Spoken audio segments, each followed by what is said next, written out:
Good evening, everybody. Welcome to the Mountaineer Locker Room Then and Now. Greg Chris, joined by Frank Fear. Frank, welcome into the show. We got what we think is going to be another fantastic show tonight, man. We can't wait for this one. Oh boy, I'll tell you what. Sean's become a good friend, and we both enjoy listening to Prior to the Snap. That just do a Google search, iHeartRadio, all over the place. It's great.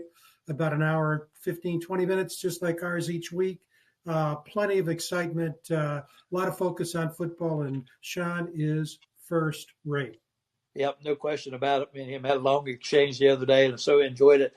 But before we get him on here, I do want to say too, Frank, talking about listening to his podcast prior to the snap, I have come to the conclusion that I want to marry his co-host, and I would like for her to while I'm taking out the garbage, I want her to cuss me, and while she's describing the 4-3 cover two defense all at the same time.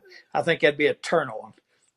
There you go. Cassie is I think the word that Sean uses is aggressive. Aggressive. But I think I read that.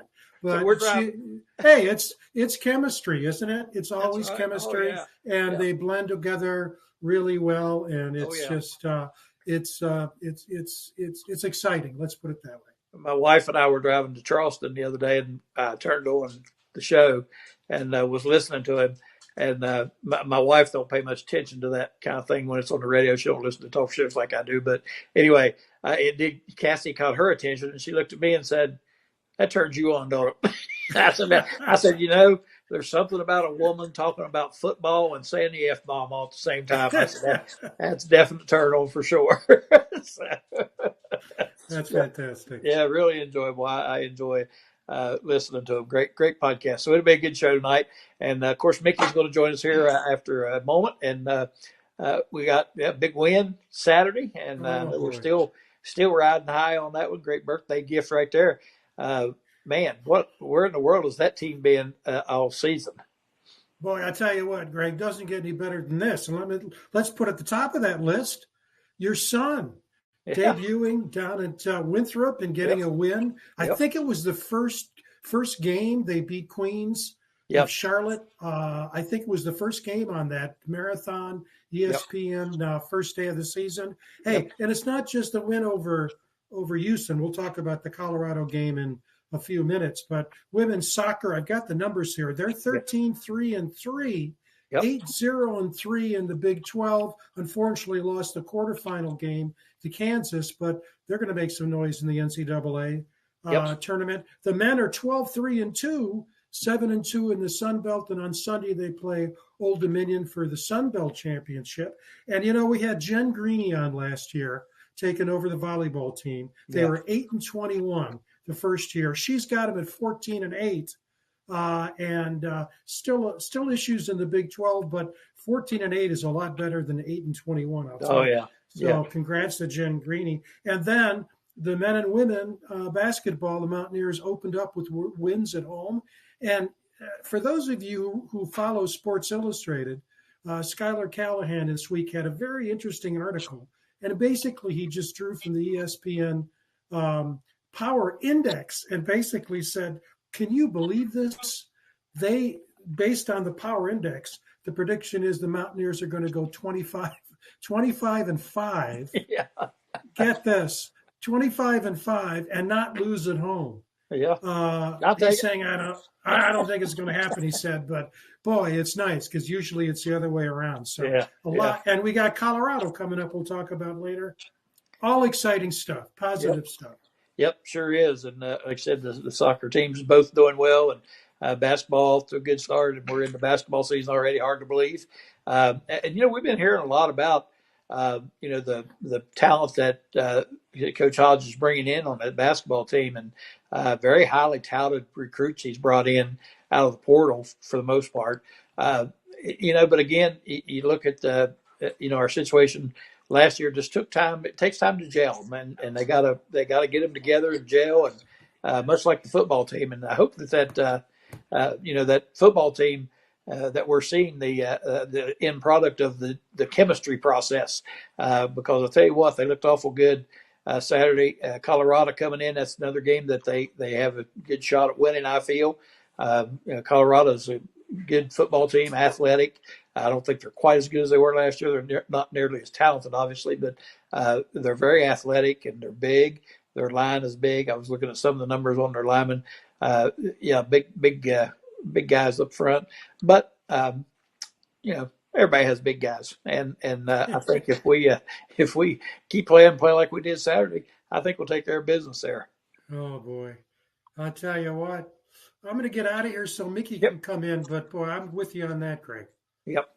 Well, let's bring Mickey in, chat with him a second, and we'll get Sean in here. Hello, Mickey. Hey, Greg. How you doing, my friend? Good to see you, buddy. Good to see you. Hey. And, looks like you recovered well from our Morgantown trip and heading in the right direction.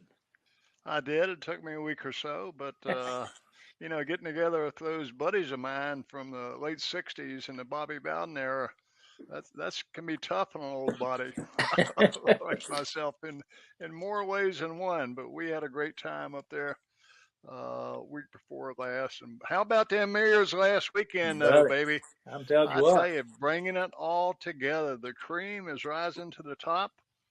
And I tell you, it did my heart good to see that my projection was totally inaccurate. Yeah. And you got a winner last week, didn't you, my friend? Well, yeah, and like I keep saying, it's like I'm not going to say what I normally say, but it's like being the tallest guy in a short guy contest. I'll put it that way. But yeah, I'll take the win. But I didn't expect us to win. I was hopeful that we would just compete and be in the game and have a chance. But I tell you what, that was just an all around good effort. I mean, in all phases of the game, we played pretty well. And it just seemed like it all just came together at the right time. Certainly did. I tell you, Scotty had one heck of a game. And I love some of those accounts that I read during the last 3 plays of the game. And Rich Rod was talking to him about, now make sure you get the snap from the center, because it was 3 kneel down plays.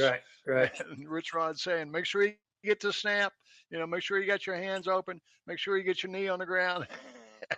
Scotty looked at him and said, Coach, I got this. He said, you're making way, way too much out of this. I think maybe he is. Even though he's a freshman, he's certainly starting to play with a lot of experience. So looking for great things out of him the rest of this season, and hopefully we can hang on to him the next 3 years. Yeah, that was going to be the next thing I said. Hopefully we can keep him around for a few more years, and that would be something that I know Sean will be talking about as well when we get him on. But he showed some real promise there, and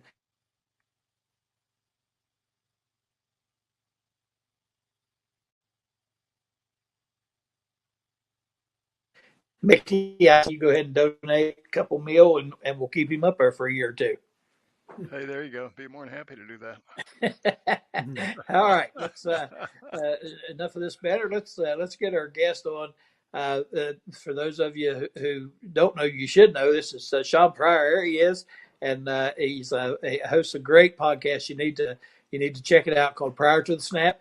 Sean, welcome to the show, and that's not all he does. I mean, he's done a ton of stuff over his career, and a great backstory as well. And we're going to let him do that storytelling. But welcome to the show, buddy. Good to see you.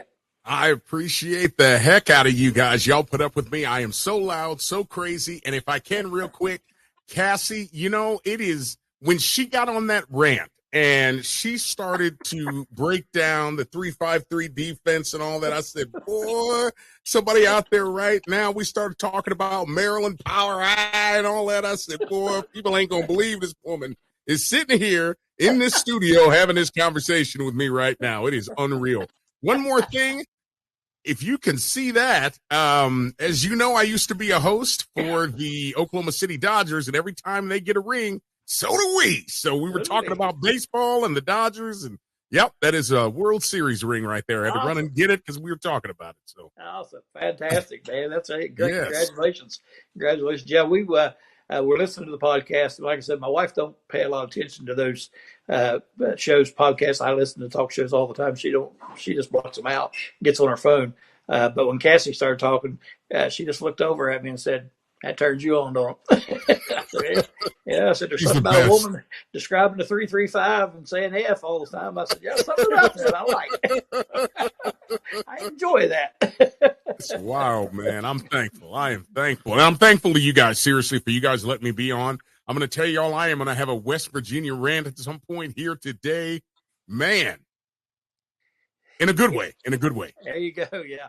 Yeah. And you cover, of course, you're out in the western part of the country, but you play, and I know the teams you cover moved to the SEC more or less, but you still follow the Big 12 and you still watch closely what's going on.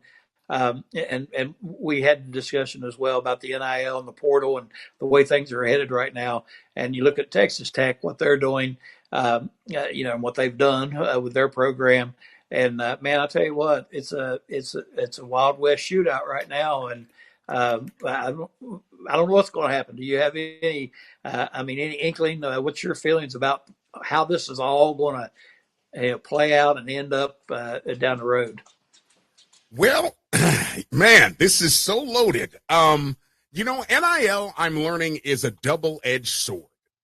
It is awesome. I've talked numerous times, even on this very illustrious program, about how NIL was meant to be a way for a guy to be able to not have to eat ramen all the time, but to be able to go out and have a sandwich, or to be able to put a gas in his Toyota Camry that he brought from the house. Yeah. And somehow, some way, big money got into it, and I feel like, as many times as I've called it Pandora's box, right, that we cracked it open just a little bit. The NCAA said, "Hey, boys, have a look at this. Come on over here. It's a show." And we got curious, and they opened it up, and we looked inside, and look at us now.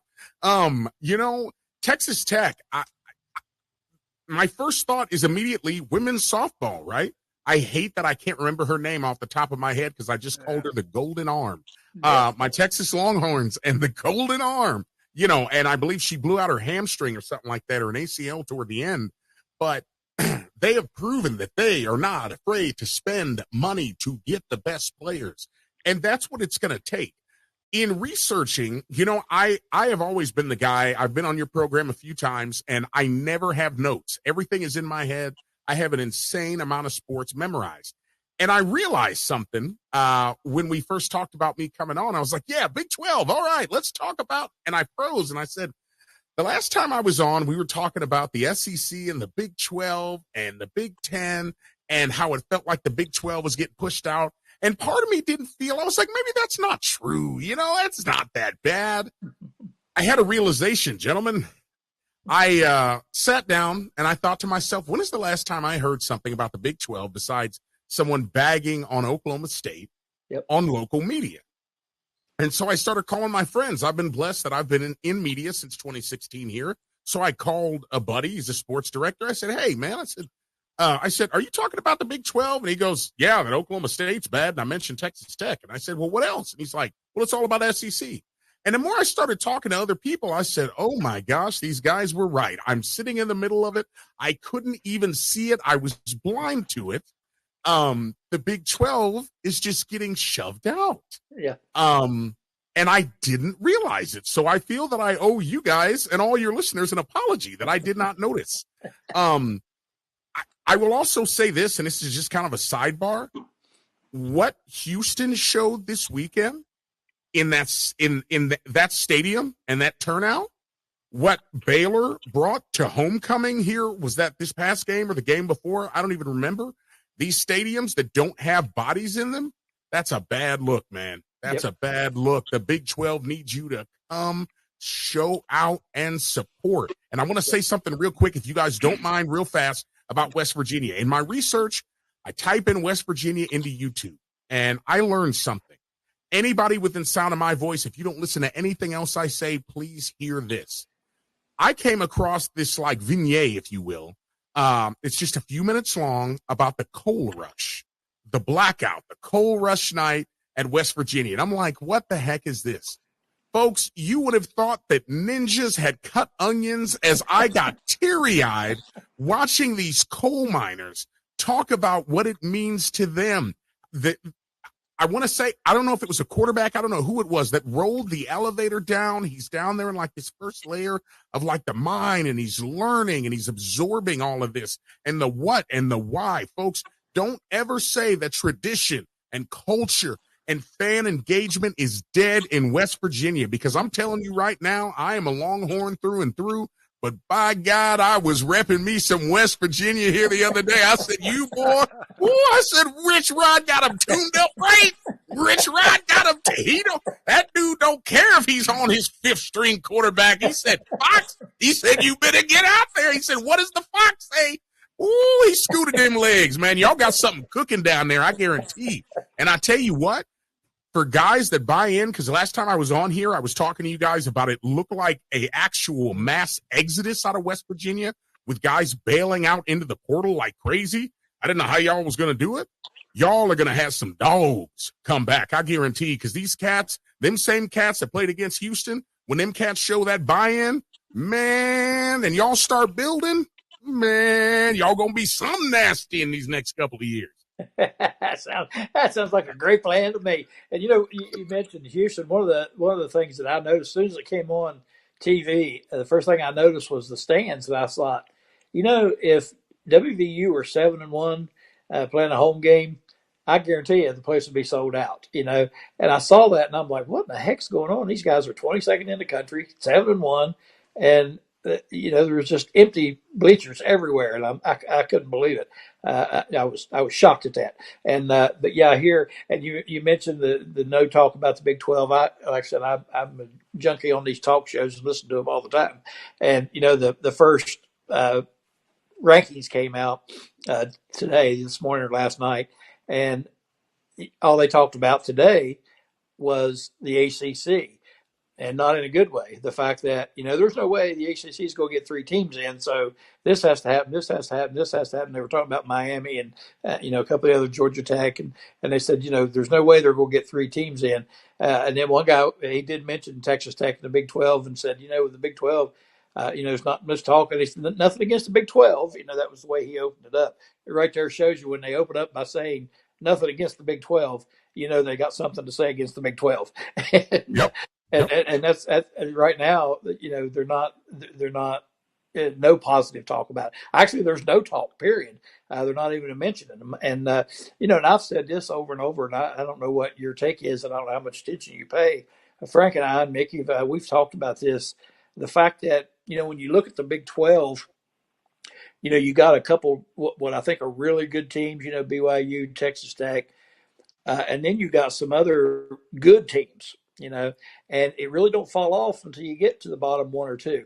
When you go to these other conferences, you have really good teams at the top, 2, 3, maybe 4, and then pretty garbage after that, and they never talk about that. And the Big 12 to me is so balanced. And I mean, I know there's some bad teams in the Big 12. I've watched teams play all year, but it just seems like there's so much balance in the Big 12, and that may hurt them in the end, because people don't look at it as being a positive. They look at it as being a weak conference because, nobody stands out. But I think it's just the fact that they're from top to bottom, it's pretty well balanced out conference.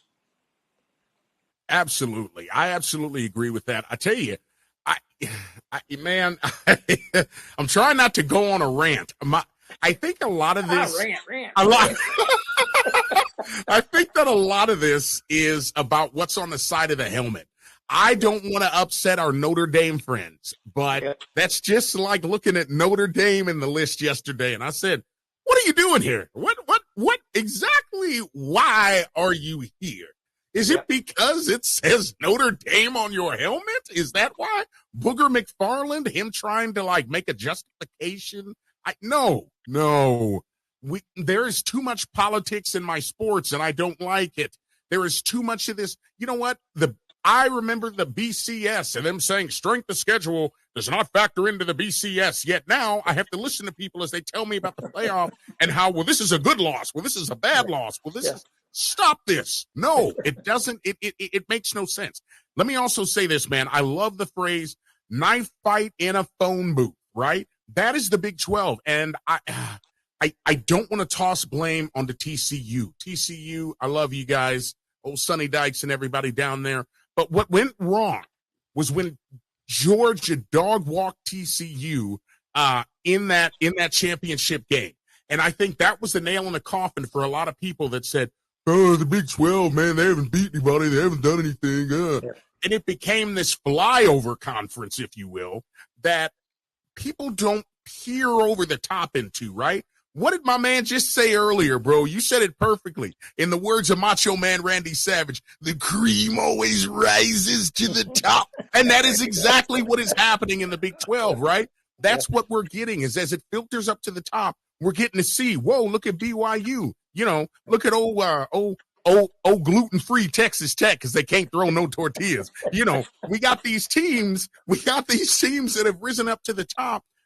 And just wait till basketball starts, folks. If you haven't ever paid attention to the Big 12, just wait till basketball starts, right. and everybody beats the snot out of everybody. Yeah.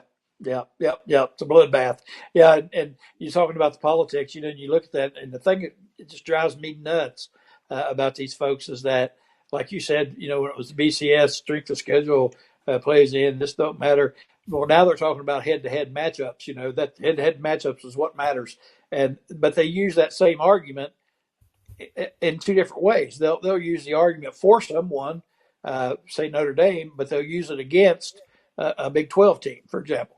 So they use the head-to-head thing, and they use it two different ways. And we were looking at Miami and Notre Dame's rankings, and Miami, if I remember correctly, head-to-head did pretty well against Notre Dame, and yet they're ranked below them with the same number of losses. So I'm just like, come on, just come out and say it. Just come out and say it. We want Notre Dame in there. We want Alabama in there. We want Georgia in there. Period. We're going to have those in there no matter what. They can lose 5 games they're getting in because we need that revenue. So so political is just aggravating to watch, and I think that strengthens my idea. And I have said this all along: why not make it like an NFL model? Have your East Coast, West Coast, your divisions, play them out. Whoever wins your division makes the playoffs. You have some wild card teams in there. You play it off, and then you have a college Super Bowl to end. I think that would be awesome. With that rant being finished, I'm going to bring Frank in. Let him get in on the conversation. I know he's chomping at the bit back there, and I guarantee you he knows that girl's softball player's name because he talked about her all the time whenever they brought her over. So I'm going to bet money that Frank can bring up that name as soon as he come on. So Frank, jump on in here. You talk to Sean just a little bit. Yeah, her name is I've forgotten. Anna Forgotten is her name, and she's a great player. Yeah. I was going to look it up when you guys were talking about it, and I figured, nah. Another reason I don't gamble. At any rate. But, when I was hearing you guys talk, Sean, we had 2 players. We do pre- and post games, and we had 2 great players. One, a former pro, and Mike Fox played for the Giants, Super Bowl winner, and then with the Panthers, and Tanner Russell, who was another lineman, offensive lineman. Mike was a defensive lineman.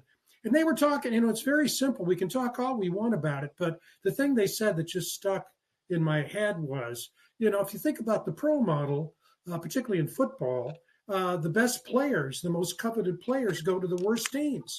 But in college football, the best players go to the best teams because the best teams have the money to pay them to come there. And so rather than having a competition, you end up having the gap between the haves and the have-nots just grow. And I think that's one of the reasons that's one of the things that explains what Greg was talking about.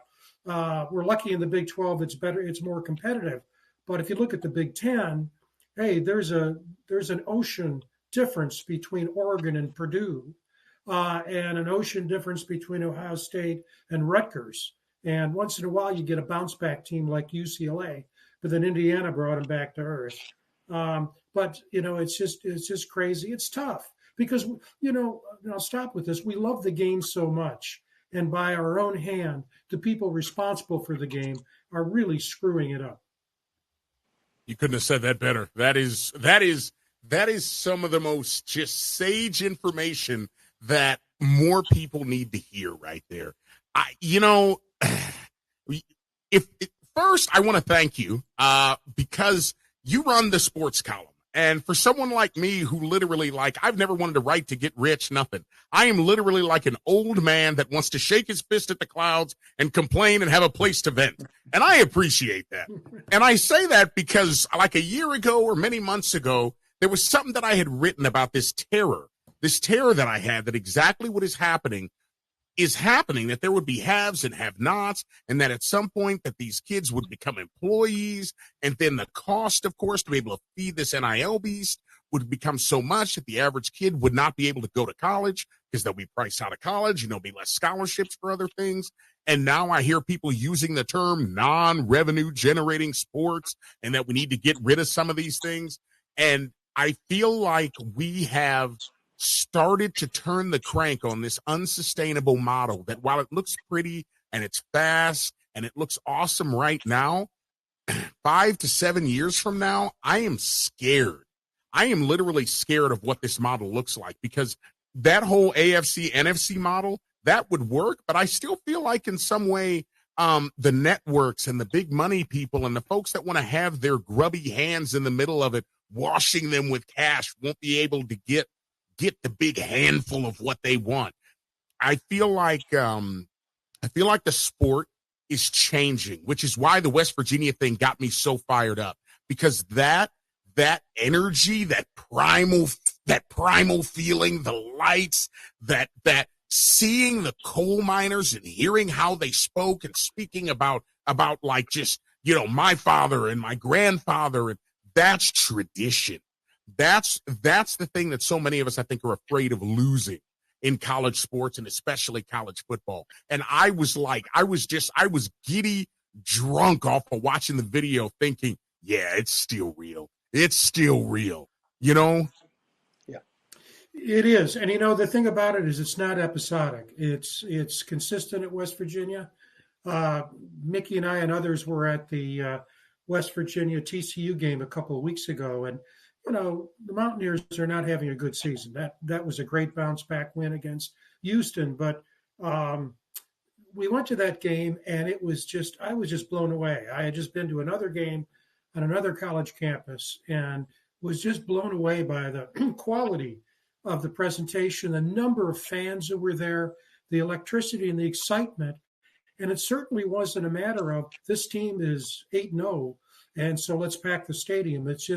It's in the DNA, and that is so critical. In fact, one of the players, former players, Mountaineer former players, who was at the game was leaving the stadium, and he told me that someone from TCU sweatshirt came up and said, you know, I've been to a lot of games at a lot of places, and I'll tell you, you guys know how to do it the right way, and it's just a wonderful experience because the team, the university, it means so much to the people of West Virginia. It's awesome. That is so awesome. It is. Let me get out of here so that Mickey can come in and ask some questions, and then we'll take it from there. Mick, why don't you come in and grill this guy? Ask him some really tough questions.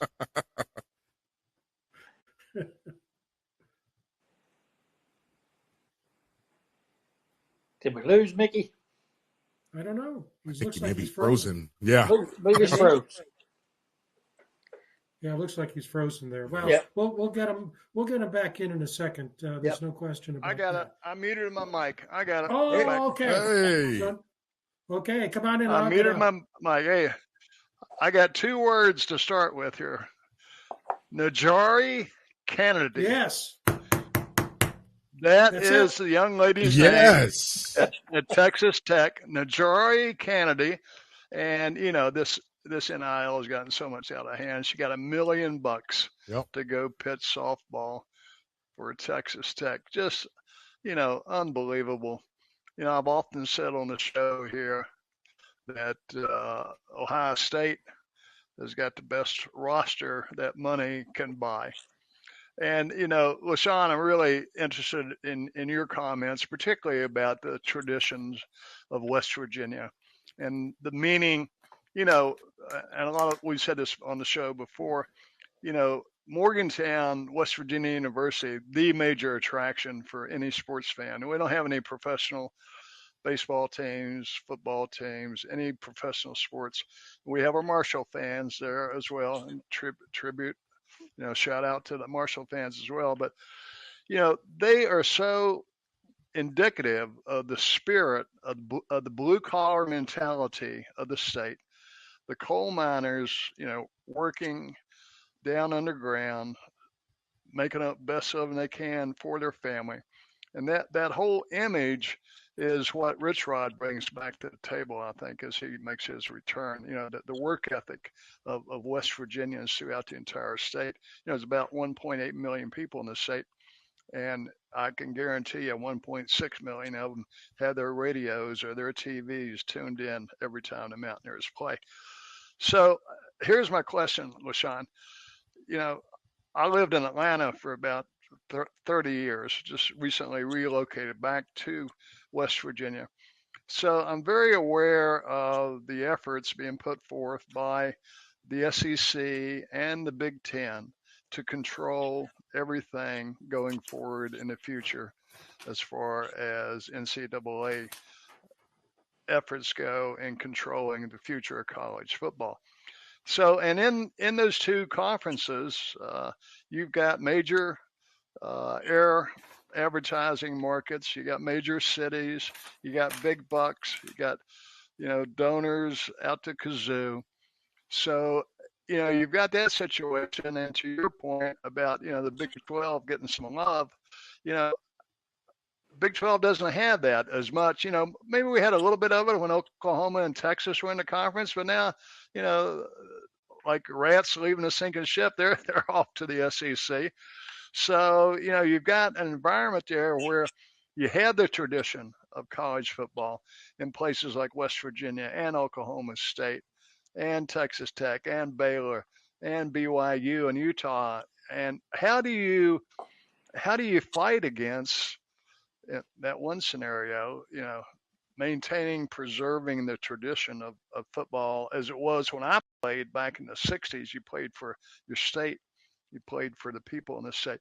And you stack that up against, the money that's out there, that's represented by these two other conferences in particular. How do you win that battle? I think, to me, that is a question that we got to find an answer to.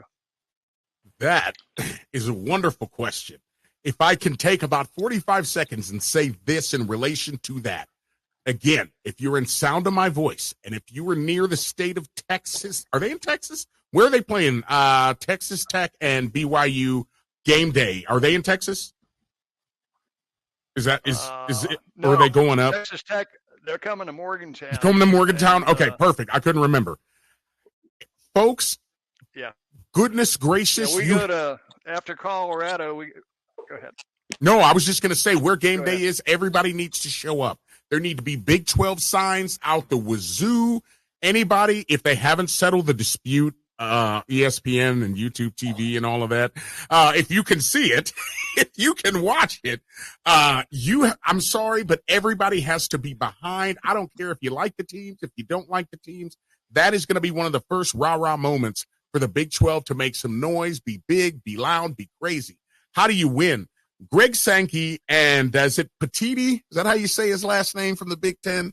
Petiti want nothing more. They want nothing more than to show up and rope in the Big 12, pick teams that they want, and send everybody else back out along with the ACC and say, figure it out. We all know that.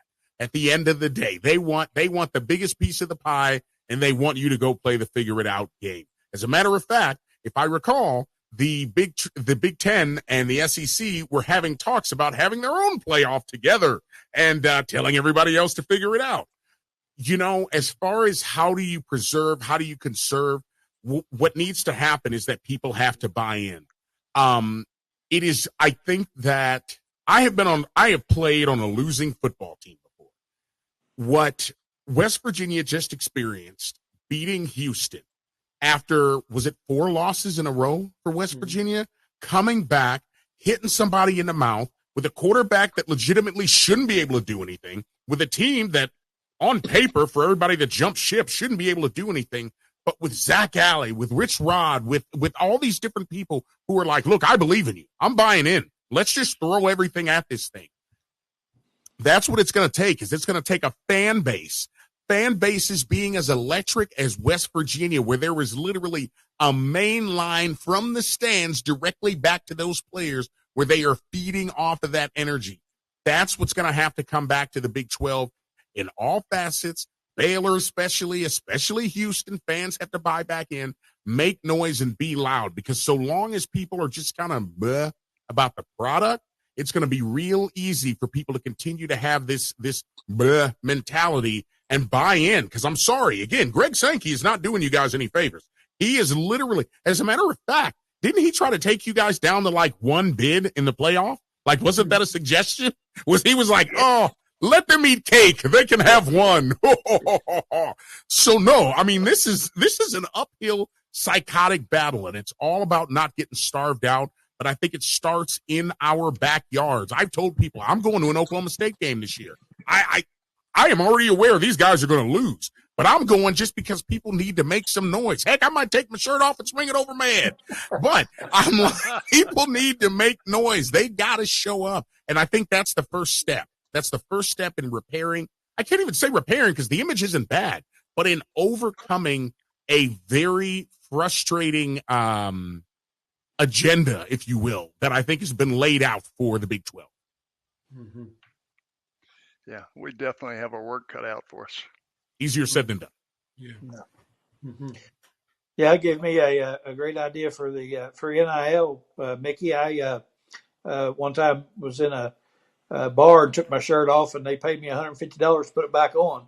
So it might be a way to raise some NIL money there. Yeah.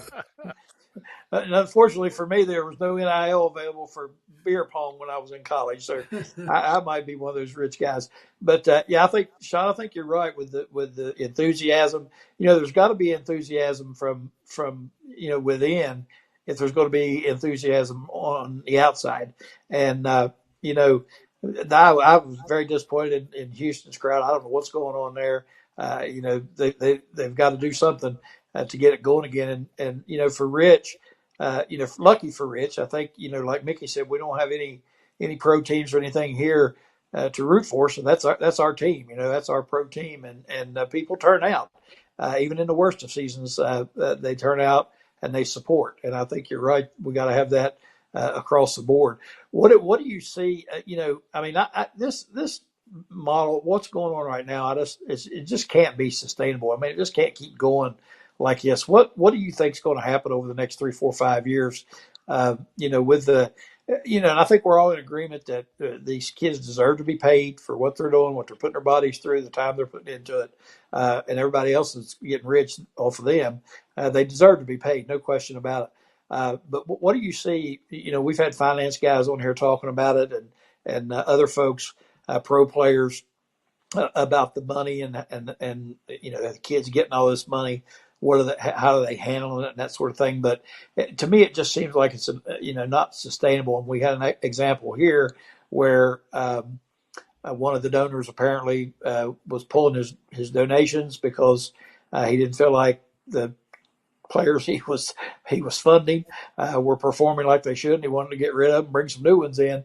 And they told him no, and he pulled his money apparently. But that model can't continue. I mean, that's going to happen. That's not just going to happen here; it's going to happen everywhere. I mean, if I'm putting up $2 million for a quarterback and he goes out there and he can't do anything, I want to be like, wait a minute, I don't want to keep putting this $1 million in this pot every year for this guy, So where do you see all this heading in the next 3, 4, 5 years? There's got to be a cap somewhere.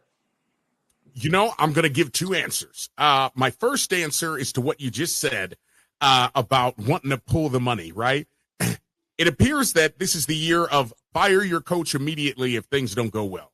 I was worried for Rich Rod. I believed that everybody would be patient, but in watching everybody get fired, I was like, looks like they're going to be patient. I'm glad. That's great.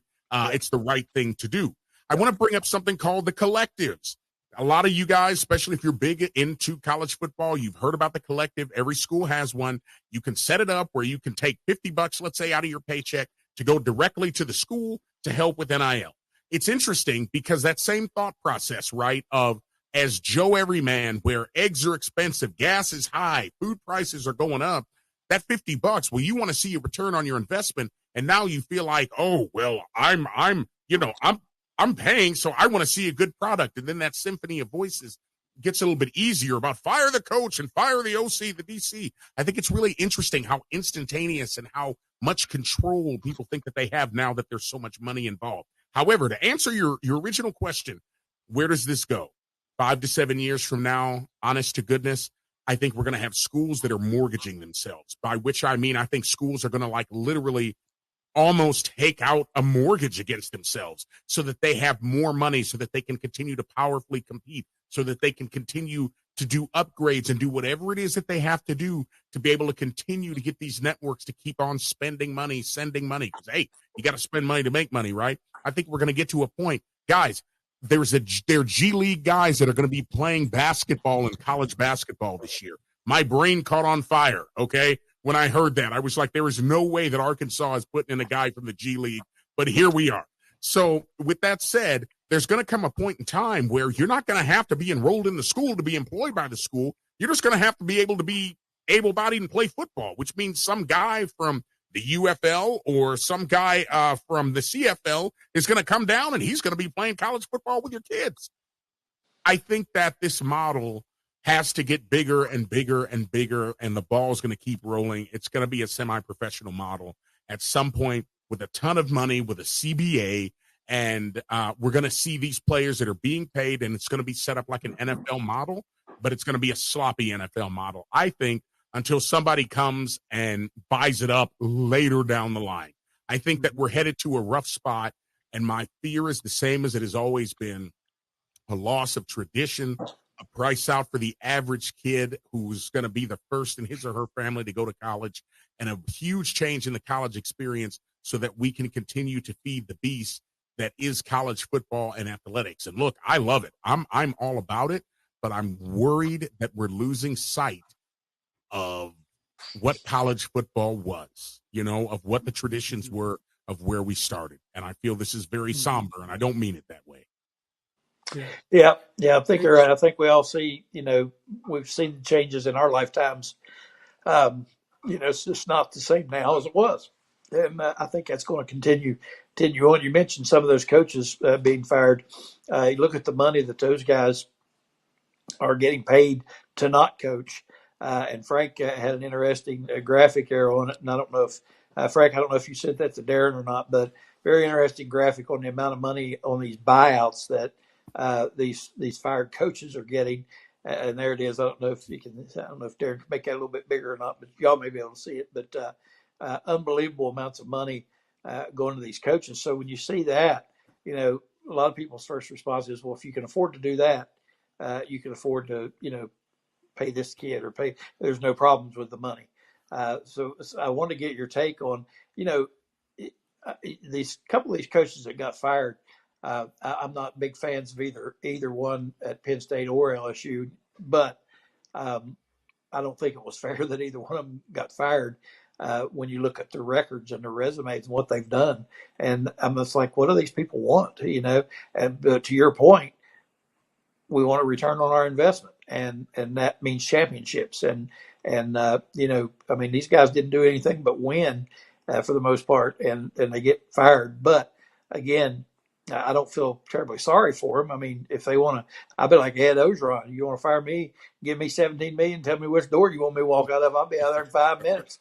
Give me a check and I'm gone. But the amount of money that these guys are getting for not coaching, it makes people on the outside look at it and say, you know what? They got plenty of money. If they can do that, they can afford this NIL. It's no big deal, because I'm afraid people will kind of get like a complacent. I don't know if complacent's the right word or not, but kind of get the attitude that there's an endless supply. Yeah. Mm-hmm. If I could jump in here, guys, probably couldn't see that graphic. I've got it right here in front of me. From 2012 to 2024, the total amount of what's called dead money, that is the money that universities, and most of them are public, owe coaches who have been fired before their contract ended up. totaled almost $1 billion. That's with a B. 852 million, $852 million over the 12 years, and that does not cover this year. Sean, here's what I think needs to happen. You got no leadership because the Big Ten and the SEC does not want leadership from the NCAA executive director. The attempt to try to get Congress to regulate major college sports has failed, and with all the issues that are going on in this country, that's a dead road. What I think you have to have, having been in the industry for almost 50 years, 40 years definitely, is what happens sometimes in other fields. You got to get some retired folks who have a great reputation. And I say it's a combination of chancellors, presidents, and coaches, like a Nick Saban. To get those people come together who are dedicated for what's good of the game, to come together and basically say, this is out of control. We're going to put together a plan for being able to, because the problem we have now, it's chaos. It's absolute, the Wild West, that they can then put together and present, and then basically, literally through the reputation, try to steer this ship in the right direction. It's not going to come from the NCAA. It's not going to come from the conferences. And I can tell you, having been a university administrator, it can't come from the ADs. They're running 100 miles an hour, just tending to everyday business. You got to have people with a great reputation who basically understand it inside and out, have credibility, and for the good of the game, put something in place. Regionalize it, whatever it might be. It's not for the lack of good ideas. There are a lot of good ideas out there. The problem is we can never get it anywhere close to even getting some realistic attention, because this thing is, Greg's right, it's completely unsustainable. And my feeling too is you got to find a way to get the fans to shut their mouths about the only thing that matters is winning. Because I'll tell you, it is an absolute crime that mostly public institutions of higher education owe $1 billion to former coaches. And you knew what was going to happen when they fired the Penn State coach. It just opened the door for these copycats to fire everybody. And that's not leadership.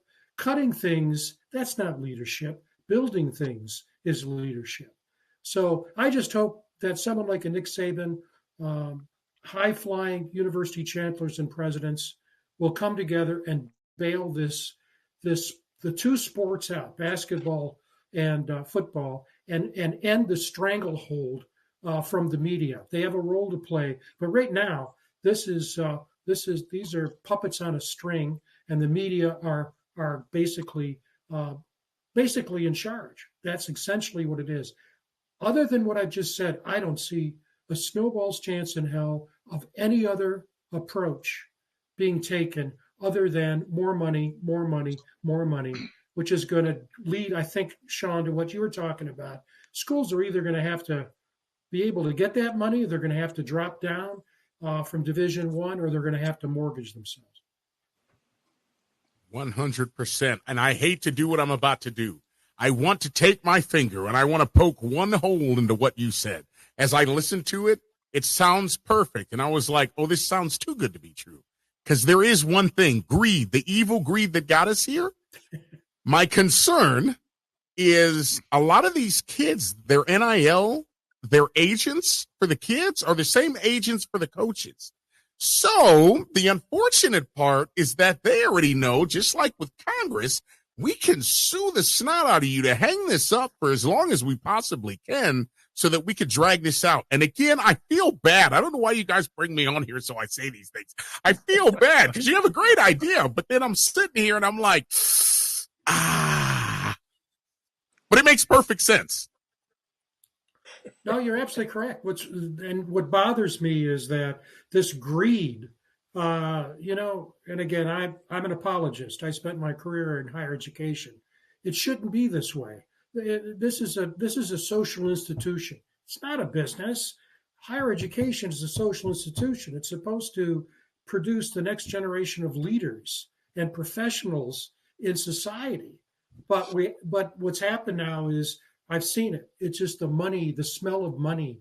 It's an addiction. And the problem is, like any addiction, enough is never enough. You need more, you need more, and you need more. And then you surround yourself with people who can get you more money, and they surround themselves with people who will get you more money. And it never works. It just never works. Eventually, it just collapses. And, the pros they got to be laughing at college sports because they've got a system, a way of doing things, and they don't end up into the mess that we have right now. Like I said, the best players go to the weakest teams because parity is valued. Right now, all that's valued is winning and winning a championship. And that's, again, we go back to West Virginia. To see those fans in the stadium, even when their team does not have a stellar record, that's what college football should be all about. It's all about. Yep. And I'm telling you, I needed to see that this week. Like seeing that on YouTube. Again, I love my horns, but that was just so. It isn't every day that you get to hear the passion. And right, I live here in Oklahoma where we have like Pitcher and like that mining district up there. But to know that like families, like generations of families are built on this, and that these fans in West Virginia take this so seriously. Like, again, I wish that was played in more places. I wish that was something that would pop up on game day this weekend. Because that's what we need. Like we need more of those stories. We need more of these schools where we're like, wow, like, packed stadiums, that tradition is so robust, because that is what I think so many of us are getting jaded on. Like you said, us as fans, right? We, the fan, are so this unrealistic expectation of every year, I want to have a championship every single year. No, there's no rebuild. Like, again, and I'm sorry I keep picking on poor Rich Rod and what they're doing out there, but it's perfect, right? Like, that's a true rebuild, right? Again, that Houston game, that is the definition of like, yo, I am giving you the best rah-rah speech I can in the locker room. Yes, it's rough. Yes, we have to make it through this, but if you believe, who was that? Deion Sanders, right? Things are rough for them. But I remember him saying to people, do you believe? That opportunity where you get to talk to those kids and say, do you believe? And they come out and hit Houston in the mouth. Again, man, Scotty Fox with his little Scooby-Doo legs, man, he's just running all over the field. Like, that is amazing. That's what it's all about. I'm with you. Hey, that's it. I'm excited. I don't know, man. I feel like I said a lot of bad. I don't know. I feel like I brought like the dark cloud, Not at all, buddy. Not at all. Not at all. Guys, we need to talk about Colorado coming up. Sean, do you want to stay with us as we talk about the Buffaloes? Oh, boy. Yeah, I don't mind, man. It's a rough place over there. Yeah. That brings up a point, too. It goes back to what you guys were talking about. I'm of the opinion that it really works better for conferences if more teams are having good years. It just gets people excited. And, CU is having a heck of a year on the downside. Iowa State has now, they've fallen off. KU has fallen off. K-State got off to a bad start, and they're sort of stumbling around. It's BYU. Baylor hasn't been consistent. TCU is not living up to expectations. Arizona State, the quarterback is out. Arizona, iffy. That's the thing, and I think is concerning with the Big 12 is that there are a whole lot of teams that, we thought Arizona State would repeat, but Cincinnati is having a great year. Cincinnati, Texas Tech, Houston was having a good year until last week. But you want those teams strong, and it's been a little bit iffier than normal, I think, this year.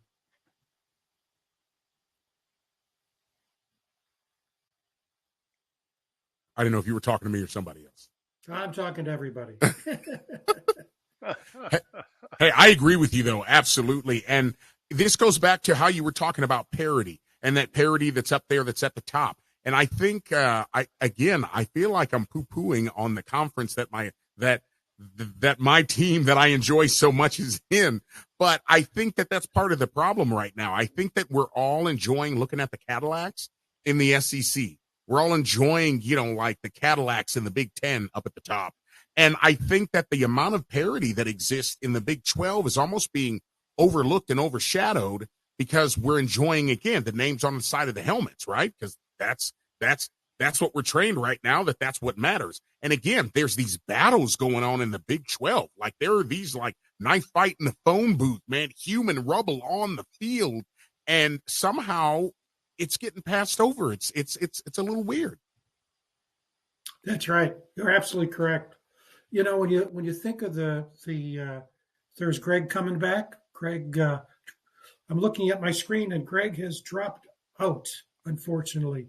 But when you think about the ACC and Clemson is not having a good year, was a Cadillac and is not. Florida State, there's Greg, he's back. Florida State, Florida. It's what's interesting too about this. It's not interesting. Even with all the emphasis on money, the number of teams that are truly competitive, it doesn't, even the marquee names. UCLA is struggling, obviously. USC, you really can't trust them. Anyway, but we need to talk about Colorado. I see it's the top of the hour. Greg, let's shift into talking about the Buffaloes against the Mountaineers. Yep. Sorry about that. We got a bad winds here and knocked my internet out for a few minutes, but it's back now. So hear any thump, and I have this walnut tree right outside my house, and when the wind blows hard, those walnuts fall off that tree and hit on top of my house. So it's like somebody trying to break in. So if you hear that, you'll know Jody's not hitting me with a club or anything. You'll know it's the walnut. Anyway, yeah, we mentioned Colorado. Colorado's not obviously. I don't think they're quite as talented as they were last year. But I still think they're a pretty good team. They're big and they're pretty athletic. I know Rich Rod talked about the size of their offensive line, which is a little bit worrisome for us because our defensive line has been pushed around a little bit. But if we, I think, continue to play like we played Saturday, which is always a big if, it seems like with this team, then I think we'll be fine. But I think it's a very winnable game. Mm-hmm. Agree 100% with you. Mickey, I'm sure you looked at the stats. I looked at total defense and total offense compiled by the NCAA of 134 teams. Colorado is ranked 104th on total defense, and it's ranked 107th on total offense. It's ranked 110th in third down defense. And it's, those are numbers that, Coach Prime has just got to be shaking his head. I understand that the person who was calling their offensive plays just today, I think he was pulled off that assignment. This is a shocking devolution of a team that people around the country were really following, primarily because of Coach Prime.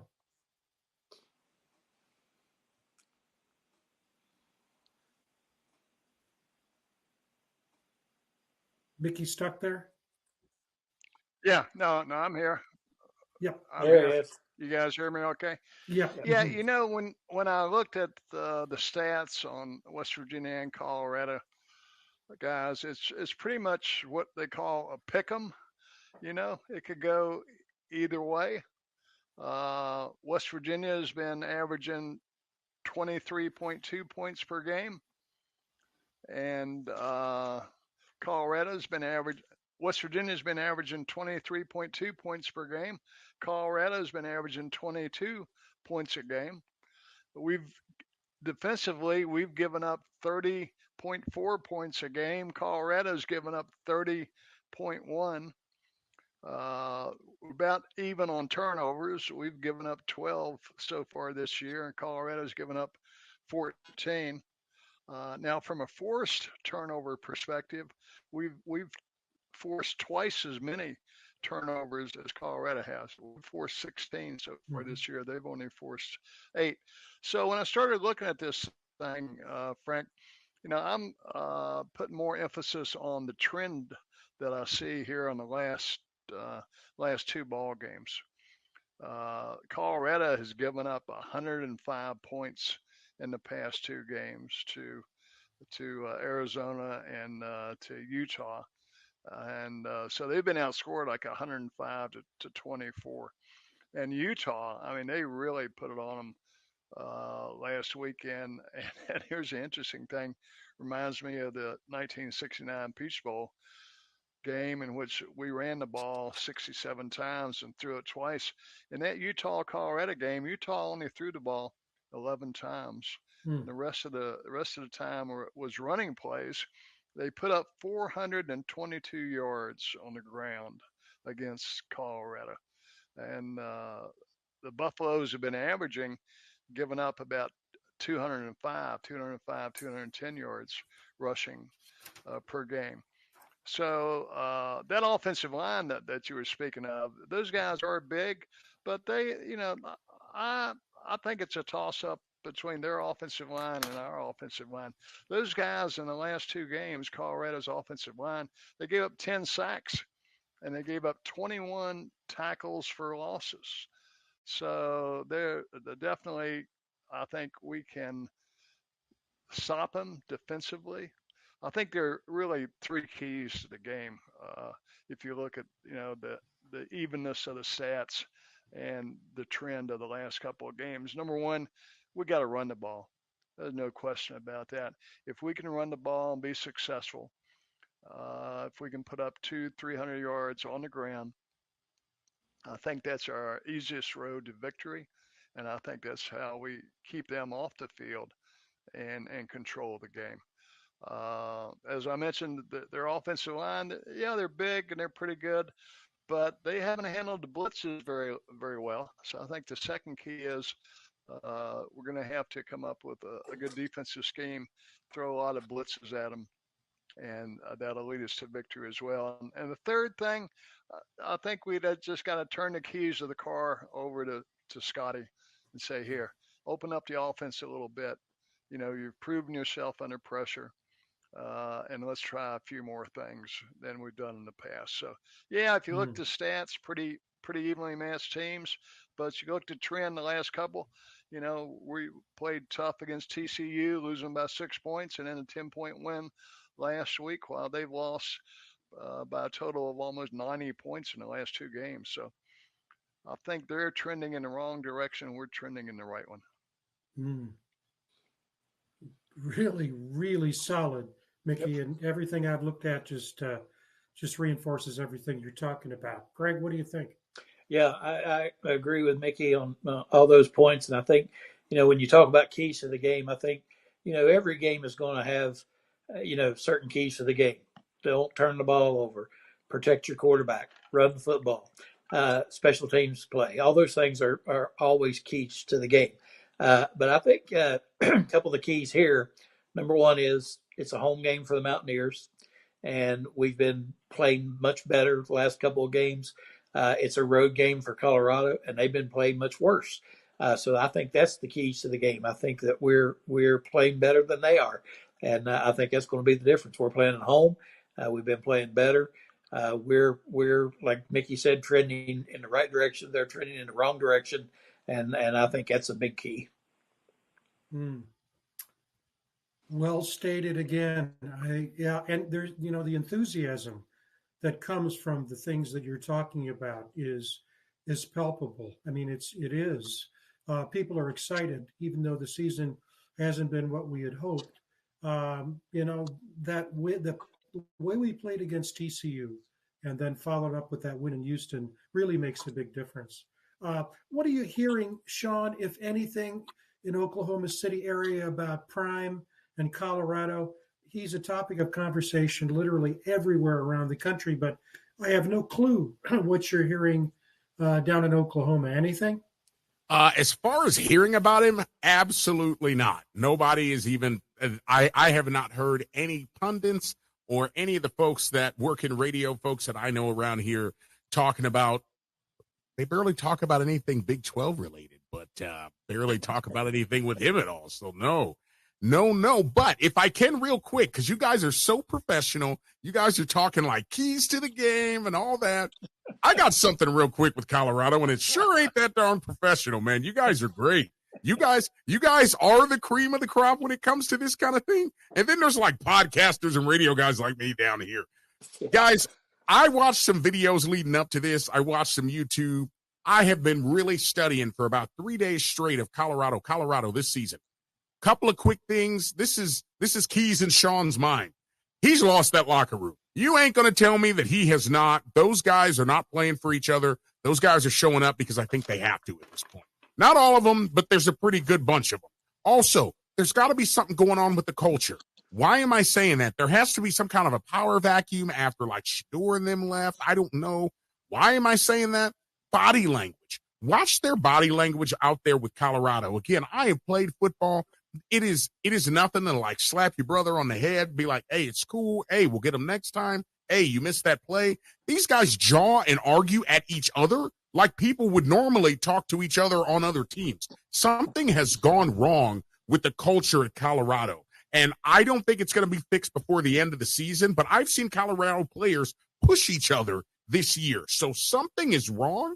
And guys, this is going to sound terrible. Scotty Fox is going to have the time of his life in this game. This is going to be his practice game. I say this because we have seen what Colorado has put on the field. We have seen their pass defense. We have seen, guys, they are soft as a colander up front. There is no way that they're not going to be able to. Scotty is going to be able to build his confidence. He's going to be able to get some air up underneath that ball. And again, he's going to be able to use his legs. Yes, those guys are big, but they just aren't. I don't know, man. Something just ain't right on that defensive line for Colorado.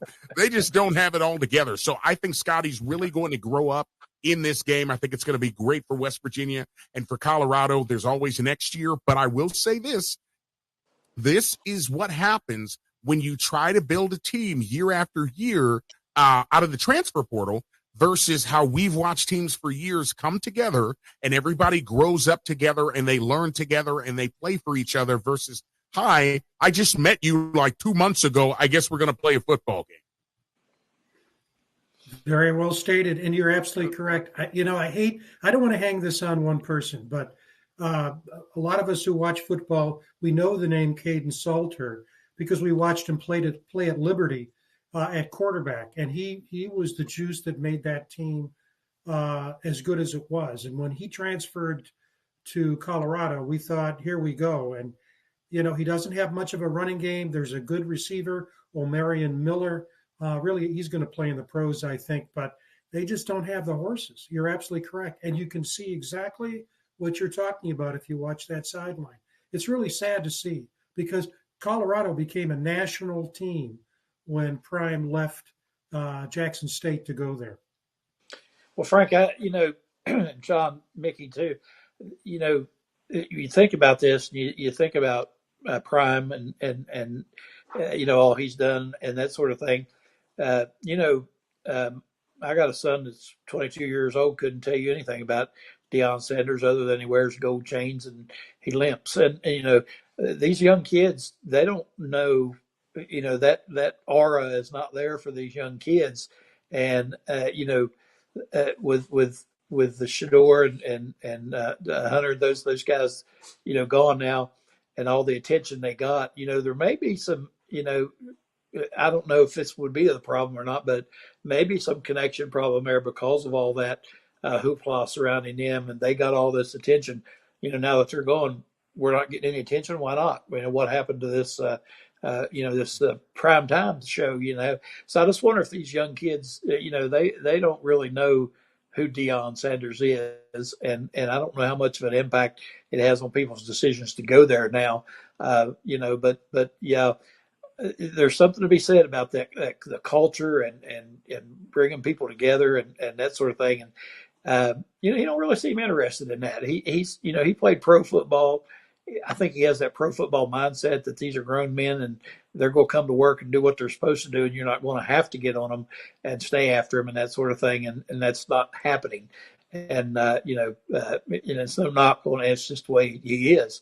And I think a lot of the flash has worn off, if you will. And so yeah, I think he's in for a real struggle. And it wouldn't surprise me if he wants to keep coaching that he don't jump ship for long and head somewhere else. Boy, really good analysis. Time for the scores, and you got to do this too. Now you got to participate. That's right, Sean. You got to pick the score too. Who wants to go first? Hey, Sean, if you win too, my truck hadn't got here yet, but there's a truck full of prizes that come by and drop them off in your front yard. And nice. Yeah. I got a old refrigerator, and I think it's part of a sink out there now is what I got. But anyway, I guess, Frank, is it your turn to go first or my turn to go first? I think Mickey went first last time. Whatever you want to do. Well, I'll go ahead. I'm fine with it. I think I'm going to pick the Mountaineers, and I think the Mountaineers are going to win handily. I think it's going to be 38-21, Mountaineers. Very good. And Greg is ahead in the year-long struggle, we call it that. 3 for Mickey and 2 for me. And I only got one game, but I doubled up. It counted 2. So I was going to say, that sounded like an awful lot of games. I didn't think they played that many games yet. Yeah, you're ahead 4-3-2. Anyway, Mickey, go ahead. Hey, I got the Mountaineers winning this week. I think we're going to double up on the Buffaloes. I got Mountaineers 35 and the Buffaloes 17. Boy, oh boy. Very good. See, Sean, what Mickey does all the time, have you ever seen The Price is Right? He always bids me right below me every time. He does that, hoping I'll go over. He puts the Bob Barker move on me. That shows my age. It's not Bob Barker anymore, is it? I don't even know who it is now, but yeah, exactly. Well, I actually wrote this down a long time ago. You can't see it. But when I was preparing, I've got 33-21. We're all in the same neighborhood, 33-21. West Virginia, and I'll tell you what, I think Sean has something going, and if Scotty gets going in the defense, it hangs in there. They could more than double the score. That's really optimistic, obviously, but Colorado is really struggling. Sean, your thoughts? I'm telling you, I know that we're going to see a breakout game, that we're going to see Fox is really going to show us that this is his team. I am already proud of them, as they're going to win 45-13 in what's going to be a breakout game. I think that they are going to, yep, absolutely. I think they're going straight to the woodshed with it. And here's why. I've noticed this trend in every game. As soon as the other team gets up by about 21, 24 points, Colorado, their DBs, a lot of their guys, they stop trying. That's why they get burned. So I'm anticipating once they get about 3 scores, that'll happen by about halftime. It is going to be hammer down, and West Virginia is going to get them. But yeah, I'm locking it in 45-13. West Virginia is taking it over. All right. Wow, I like it. And we do have a prize this week, a real prize. It's lunch with Brian Kelly, and it's a jambalayas in Baton Rouge. But since he's out of a job now, the winner has to pay for lunch. But you get a chance. You get a chance to eat crawfish with Coach Kelly. That's down there where his family is at. Isn't that what he said? That's my family is happy to be here. You're just about to say it. Yep. That accent. Yeah, put on his fake accent. It's gone all of a sudden, by the way. He lost that accent. I don't know where it went. When I saw that, I thought, ain't no way he's going to make it there. No. Trying to fake that accent. You think they bring Ed Oregon back, by the way? You think there's any chance of that? He said he was interested, but I don't know. After what that's an interesting question. I'd love to see him come back. I thought he was quite the character out there. Oh, I on love and him. off the field. Yeah. I love the guy. Yeah. You know, Yeah. I'm a constitutional lawyer, and I think the 25th Amendment of the state of Louisiana Constitution says you can't succeed yourself. So No I don't redos, huh? know, except in the case of Nick Saban, then you can succeed yourself. Yeah. And from what I hear too, Frank, the cheerleader coach down there said no. They don't want him back. oh yeah. Shouldn't have went there, should I? No, it's all right. The stories. That's yeah, Les Miles. When you think about that, and never made it to KU, kind of thing. So yeah, I mean it's crazy. So that's great. Oh man, we're having so much fun. I just looked at the clock. It's 10:30. What the hell happened? Anyway. No, all joking aside, this was a fast hour, was it not? Oh, and very good. And Sean, I know. Oh man, go ahead. Yeah, we need to definitely go ahead and get Sean scheduled back anytime he's open. We'd love to have him. I don't care if it's every week. We'll take him. There you go. You really want to put up with all this yelling every week? Like, really? Yeah. And let me say this to spill the beans. People who may not be familiar with Sean, he's really big time. He underestimates, or he just very, very mild mannered. But you have a ton of listeners from Iraq, servicemen who are listening to your radio show from all over the world. And I think you got something like 10,000 Facebook followers. And so, you grace us with your presence because, I mean, I think with Mickey and Craig and myself, I think we have 8, and that includes us, followers on each of our pages. So, yeah, you're big, man. You're big. I am not. But if I can just say, I am so humbled that so many people from overseas listen. I cannot imagine what it is like. The most service job I've ever had is I was a volunteer firefighter. I can't imagine being gone for months at a time. So I feel like if we give them a little piece of home, man, I'm doing something like some kind of service. So such a blessing. And thank you for those kind words. You are absolutely far too kind. I tell you all the time, for a guy that just comes on and screams sports, I don't know how this works, but I appreciate that you tolerate it. Yeah. And let me also shout out, Sean writes for the sports column. Just Google the sports column and you'll find Sean's always thoughtful, provocative, no shouting, but very thoughtful, measured essays, and always pleased when I see there's a article from Sean. So I think we need to make the pivot to say goodnight and talk about this weekend and then our guest next Wednesday. Huh? I'm going to head out. I got to go. Sorry, guys. Thank you again. Thank you. Appreciate it. Sean. Appreciate it. See ya. Very Thanks good. a lot, Sean. So, Darren, if you could put up the pregame show graphic, we'll talk about that. Then the postgame, and then the guest for next week. There's the pregame show, and kickoff is at 12, and so it'll be the same as last week. We're on 90 minutes before 10:30 to 11:30. I'll be on the road, so I won't be there. So, folks who watch this show on the Voice of College Football are very familiar with Shane Stadtmiller from Western Pennsylvania, and Shane and Greg will be with you at 10:30. And then after the show, the post-game show, 30 minutes after the final gun goes off, and Greg will be back with Shane. I want to thank you, Shane, for doing this because I'm not going to be in a position to do it. So thank you. Yep. Frank, apologize again for him having these internet issues tonight with the wind blowing on me. Keeps cutting me off. To get a chance to say bye to LaShaun, but that was great. Listening to him, he's so full of energy, and I encourage people to watch that, listen to that podcast prior to the snap. He does a great job, and it's very energetic, entertaining, just like he is, and it's like that every time you listen. He doesn't lose that fire, that's for sure.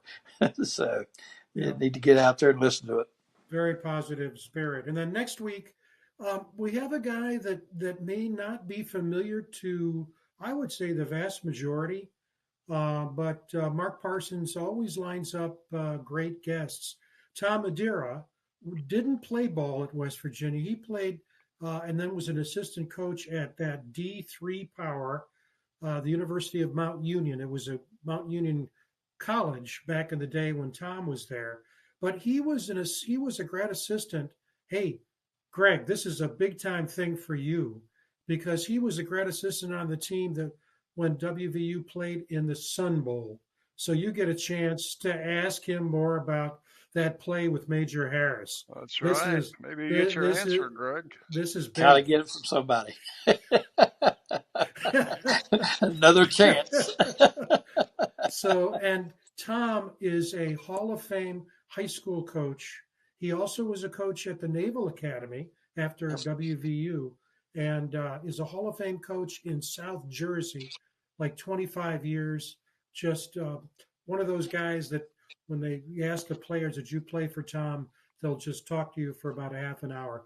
Yeah. Just a very thoughtful guy, and we're looking forward to having Tom with us next Wednesday, and thank Mark Parsons for setting that up for us. Yep. That'll be a lot of fun. So, all right. With that being said, guys, great show tonight.